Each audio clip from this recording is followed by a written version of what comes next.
What constitutes a victim? Is it being poor and poverty stricken, caving to the forces and pressures of social dominance and power imbalances? What does victimization even mean? Well, welcome to Want More with Dr. Moore, the criminologist of the Bay. I'm your host, Dr. Talia Moore, and today in Criminology 101, we will explore victimization, power, and all things Epstein. Let's get into session 3. All right, so we are going to be looking at what is a victim since we have been talking about victimization, how many victims there are, but let's dial it down, if you will, and give it a working, understandable definition. So, what is a victim? A victim is anyone harmed, exploited, or oppressed. A victim is anyone harmed, exploited, or oppressed by another person's actions, whether physical, emotional, financial, or systemic. So, a working definition, we see some references to the systems that exist. We see the references to the powers that exist when we think about oppression. This universal reality of what a victim is. Victimhood transcends race, gender, socioeconomic status, color, class, geography. Anybody could be a victim. So, recognizing this reality and recognizing the fact that victimhood actually does occur, we need to be aware of what that looks like, be empathetic to those who may have been victims themselves, and really be honest to keep ourselves protected to avoid further victimization to ourselves as well. All right, so victims, again, represent all people and racial groups. There's not one look, one race, one gender, one height, one language, one religion of what constitutes a victim. Anyone could be a victim. Victims vary by race, but there is an interesting intersectionality that does exist when we think about victims and victimology. Reveals that there are overlapping identities amongst certain more vulnerable populations, and this includes race and gender and class. Recognition that diversity is the first step in recognizing that the victim pool could be anybody and anyone. I talk about this a lot, but we'll talk about it here as well, right? The poverty as a factor in victimization and this socioeconomic influence that serves as an undercurrent, if you will, propelling people into victimization. It definitely serves to increase vulnerability. Economic hardships make individuals far more susceptible to exploitation. When you have a little bit of money in your pocket, you are able to take care of yourself, be self-sustaining, make sure that you eat, and you are able to protect yourself. Without money, without having the access to those things, you could be in a position where someone may be able to exploit you. Poverty can serve and has served as a barrier to justice. We look at certain people and their financial circumstance and situation and cast judgments on them, even if they are not factually sound. Without financial resources, victims struggle to access the legal system and representation, and that definitely happens. These barriers also may influence or negatively impact anyone's ability to access mental health support, housing, or just feeling safe across the board. And for our clients in particular who may be victimized, they are at a even higher risk because we start to see risk factors compound. So poverty disproportionately affects racial minorities, creating this layer of vulnerabilities that minorities are subjected to. And this serves to then amplify the cycle of victimization. When we think about this idea of social dominance and power imbalances, that definitely speaks to victimization here. Victimization rarely occurs in a vacuum. It is most often the product of deeply unequal power dynamics. Deeply unequal power dynamics embedded in our social, economic, and political systems. So essentially in all of our systems as well that exists. Wealth, status, and institutional access serve as shields for perpetrators. So those who have money are able in many ways to skirt the system and skirt the consequences associated with their negative behavior. the social construct that we speak of victimization, how institutions, media, and even our culture determines which victims are seen and which ones are rendered invisible. So, as we are talking about victims, some don't even get the recognition of the fact that it occurred. Some of our victims are swept underneath the rug. Some of them don't present as good victims. And so they are not given the attention that their crime deserves. How society responds is a way that we can approach this, right? So the media is the gatekeeper of what is happening.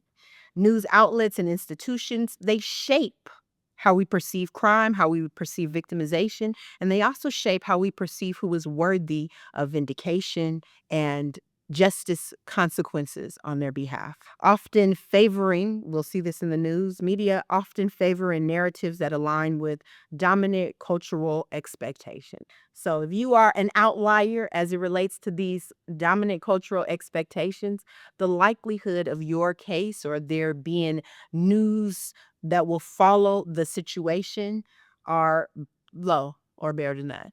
Another thing that happens here, disbelief and stigma. So marginalized victims, particularly those who are poor, routinely face skepticism and social stigma when they come forward. We don't trust the victims. We judge the victims. They look a certain way. They worked a certain place. This was their past, right? And so we're not even open to hearing their story or their experience, let alone holding the space that they need to heal. So when we think about a good victim, because I do say that frequently, a good victim may be someone who is professional, who has a job and education, a little bit of money available to them, a certain type of look, a level of respect that transcends visually. All right, so the role of race and class in victimization and victim recognition is significant. So there is a visibility cap, if you will. White, wealthy victims consistently receive more media coverage, right?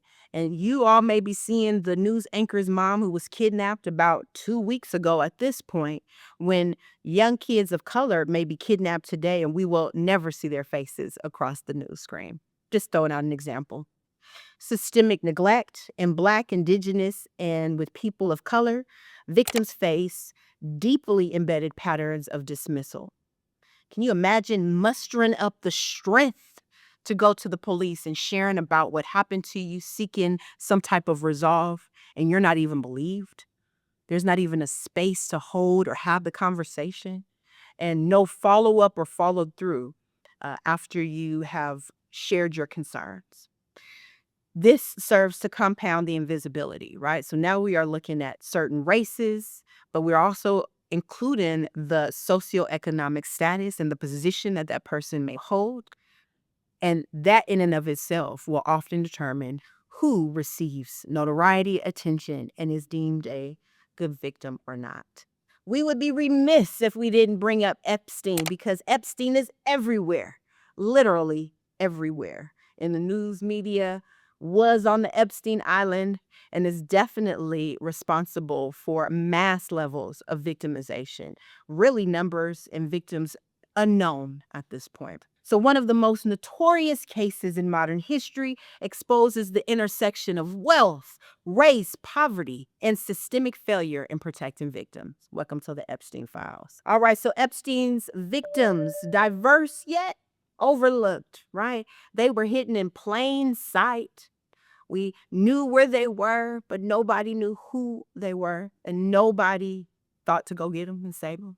Many of his victims were young, economically disadvantaged, or we could just say poor young ladies some were from minority backgrounds. And this is exactly it. Poor people, especially poor people of color, and then you throw in poor people of color and women.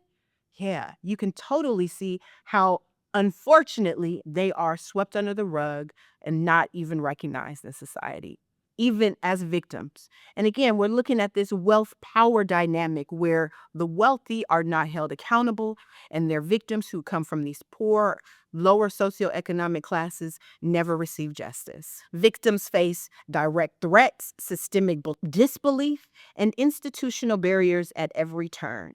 Can you imagine looking to contact an attorney and getting turned away, looking to share what happened to you, even pulling in other victims who can, support your allegations and your stories, and no one wants to hear it?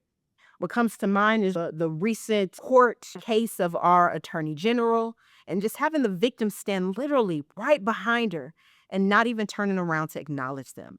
That can be the victim experience as well. So when we look at Epstein and how he and all his cronies have still been largely unconsequenced for what happened, well, there are a couple of shields in place, right? The first one is the power that exists, definitely the wealth, and in this case, also race and influence.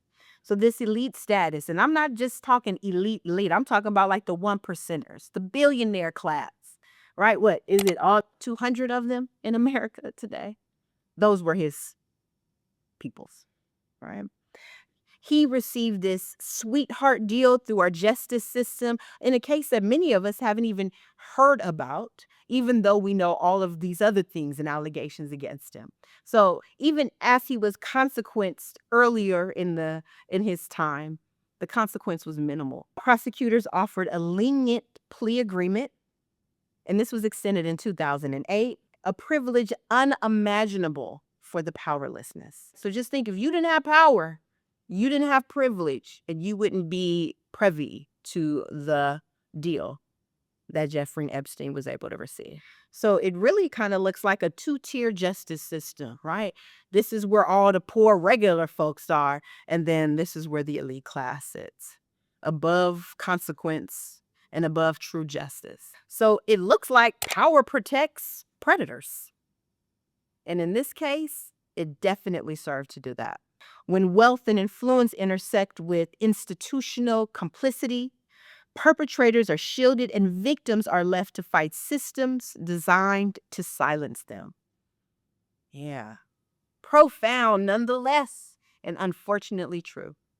So looking at how this worked, right? Dominance in his network. Well, there was an intentional recruitment effort, right? Victims were deliberately recruited from vulnerable, economically impoverished communities.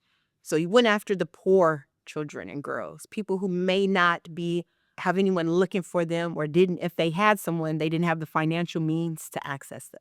This elite complicity created this wall of silence.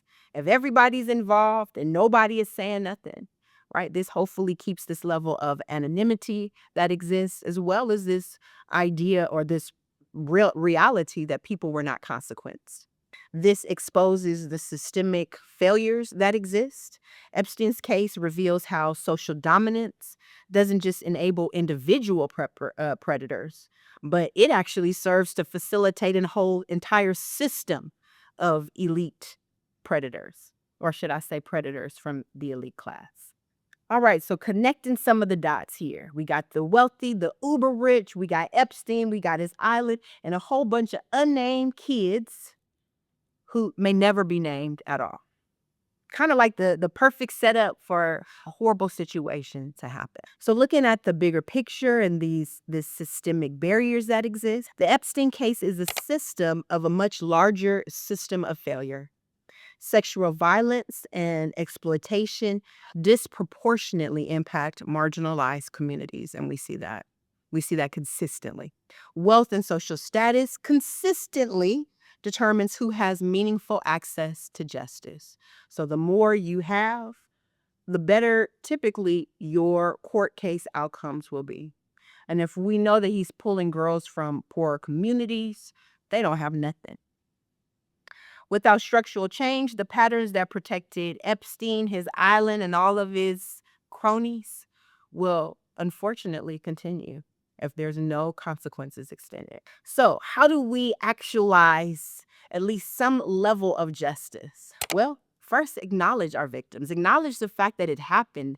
Speak truth to their truth. Hold the space for them. Acknowledge their experience. Next, we need to be very intentional around changing policies that impact poverty-stricken community. And then we need to extend support to our victims for their healing, but also support extended to them as we extend accountability to the perpetrators involved in their crime.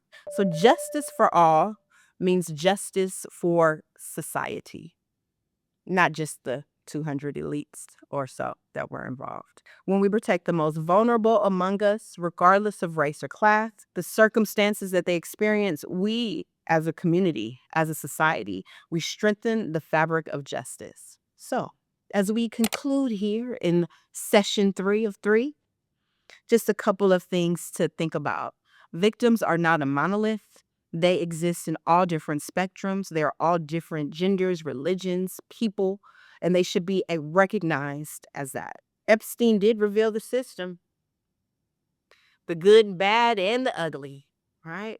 And we get to see that, unfortunately, the good may be exposed to the bad and the ugly. And then lastly here, how do we move forward, right? Well, a fair society demands that we listen to all survivors and dismantle the systems that have held them down, that have persecuted their truth, and that actually looks to support them. All right, the measure of a society is found in how it treats its weakest and most helpless citizens. So as we recognize victims, victimization, how are we moving forward going to support those who've been victimized and those who've been victimized by the elite? All right, so I want you to marinate on that. Let that sink in. And we will conclude our Criminology 101 lesson for today.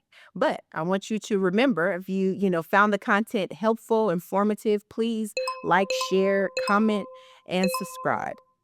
And until next time, educate, empower, and enact the changes you want to see.